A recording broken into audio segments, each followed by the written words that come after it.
আমি অপর্ণা আবারও চলে এসেছি তোমাদের কাছে নতুন একটা ভিডিওর সাথে। সবাই কেমন আছো বলো? আমরা ভালো আছি। তো দেখো, সবজি বের করেছিলাম, পটল আর আলুগুলো না একটু নষ্ট হয়ে গেছিলো, দেখেছো তোমরা? কতটা আলু নষ্ট হয়ে গেছে, দেখে না নিয়ে আসলে এরকমই হয়। আর পটল বের করলাম, পটল রান্না করলাম না, ডাল করেছি আর আলু মাখা করেছি। বড় মেয়ে বললো মা ডাল আলু মাখা করো, পটলটা করতে হবে না। আর আমার জন্য ভাত বেড়ে দিয়েছে, দেখো না ওদের খাওয়া হয়ে গেছে। বললাম একটু লেবু শসাগুলো একটু কেটে দে, দেখো বের করে রেখে দিয়েছে, আমার নিচেরই কেটে খেতে হবে।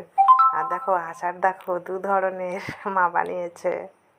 আর ছুটকিটা খাওয়ার পর ওর ইচ্ছে হচ্ছে এখন টক দই খাবে। আর বড়টা টক দই মাথায় মাখবে। বললাম আজকে অবেলা হয়ে গেছে, মাখিস না, কাল মাখবি না, আজকেই ওর মাথায় দিতে হবে। আর আমার ছুটকি মেয়েটা পড়াশোনা করেছে, বইগুলো গোছায়নি, আমারও গুছিয়ে দিতে হয়। যে একটু খাওয়ার পরে একটু রেস্ট নেবো, একটু টুকিটাকি কাজ গোছাতে গোছাতে আমার টাইমও হয় না শোয়ার।